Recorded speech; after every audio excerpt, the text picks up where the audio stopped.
अर्पिता शर्मा जी। राधे राधे। राधा वल्लभ श्री हरिवंश महाराज जी, आपके चरणों में कोटि कोटि प्रणाम। महाराज जी, हमेशा से हनुमान चालीसा सुंदरकांड का पाठ किया है। अगर नाम जप की महिमा है तो क्या रामचरितमानस सुंदरकांड आरती की जगह हम नाम जप ही करें या दोनों कर? ये दोनों करना चाहिए। हमारा मन सदैव एक कार्य में लगने के लिए तैयार नहीं रहता। इसका स्वभाव होता है नवम नवम नवम।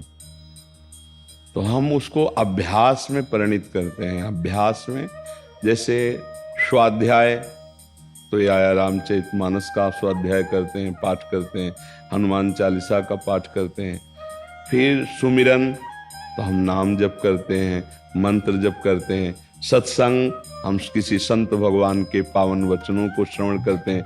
फिर सेवा, ठाकुर जी विराजमान करके थोड़ी देर सेवा करते हैं। माता पिता की, सास ससुर की, परिवार की, राष्ट्र की सेवा में सब कुछ आ जाता है। तो हम किसी एक जगह अपने मन को निरंतर नहीं लगा सकते हैं। एक जगह जिसका मन स्थित हो जाता है उसे सिद्ध पुरुष कहते हैं। तो साधक को चाहिए, अब आप पाठ छोड़ करके नाम में लगेंगे, कुछ दिन बाद महिमा पाठ की आएगी तो नाम छोड़कर पाठ में लग जाएंगी। फिर महिमा आएगी सेवा की तो सेवा सुमिरन। कैसे? हमको एक अभ्यास करना है कि हमें अपना चित्त निरंतर प्रभु में लगाना है। तो उसके हम विभाग कर लिए। कुछ देर हम पाठ में लगा देते हैं, कुछ देर सुमिरन में लगाते हैं, कुछ देर सेवा में लगाते हैं, कुछ देर सत्संग में लगाते हैं, और कुछ देर शांत होकर एकदम बैठकर उनके ध्यान में, चिंतन में डूबते हैं। तो हमारी धीरे धीरे भगवदाकार वृत्ति बनती। छोड़ना कुछ नहीं है भागवतिक, और हमें फंसाना है मन को, नाम में फंसाना है। अब आप छोड़ करके बात करें कि हनुमान चालीसा का पाठ करते हैं, रामचरितमानस का पाठ करते हैं, उसको हम छोड़ दें फिर नाम, ऐसा हम नहीं, ऐसा नहीं चाहेंगे।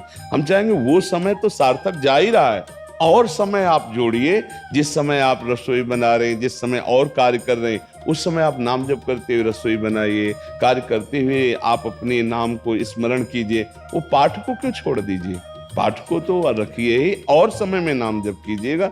24 घंटे में पाठ कितनी मिनट करते हैं? 40 मिनट, 50 मिनट। तो शेष समय हम नाम का अभ्यास करें, ऐसा करें। ऐसा पाठ छोड़ने लायक किसका प्रश्न है? हाँ, पाठ छोड़ने लायक विषय नहीं है। उसे तो और अच्छे से नियमावली में लाओ, और नाम को अन्य सेवाओं के समय, शरीर जब सेवारत हो उस समय नाम जप कीजिए। क्या परेशानी है? कोई संख्या से भगवान थोड़ी प्रसन्न होते हैं। भगवान तो सुमिरन से प्रसन्न होते हैं। माला हाथ में ले हो या ना लो, अंदर चल रहा है राधा राधा राधा राधा राधा, भगवान तो समझ रहे हैं ना कि आप कितना नाम जप कर रहे हो, उनके लिए जप कर रहे हो। तो मुझे लगता है पाठ मत छोड़िए, और नाम को अन्य समय में कीजिए। और भी सेवा, जो भी सेवाएं कर रहे हैं वो सब भगवान की सेवा ही है।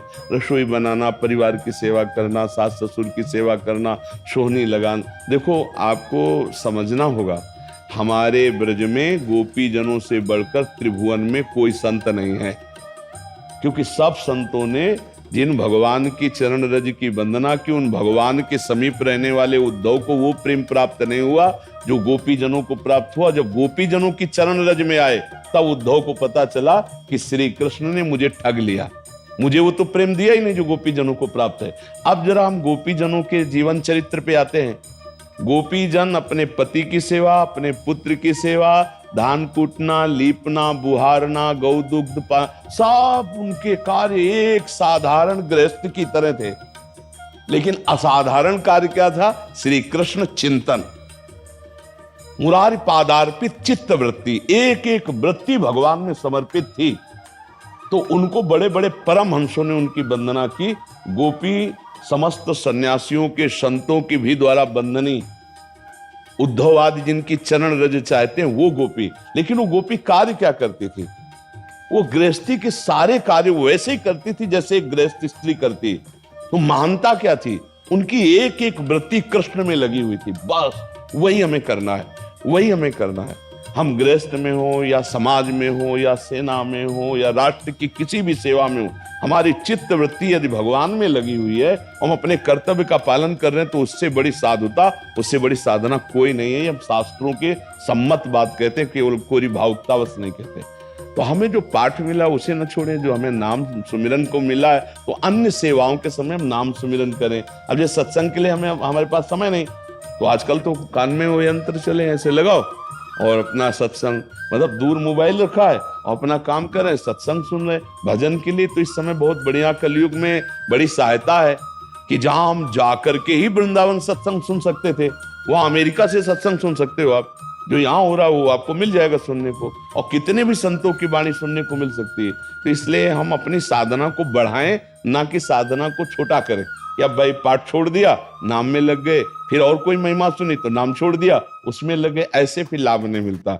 हमें छोड़ना क्या है? गंदी बातें, गंदा चिंतन, गंदे विषय, और सतमार्ग में जो पकड़ लिया उसे जीवन भर चलाना है, उसको नहीं छोड़ा जाता। सतमार्ग की चेष्टाओं को नहीं छोड़ा जाता। जी।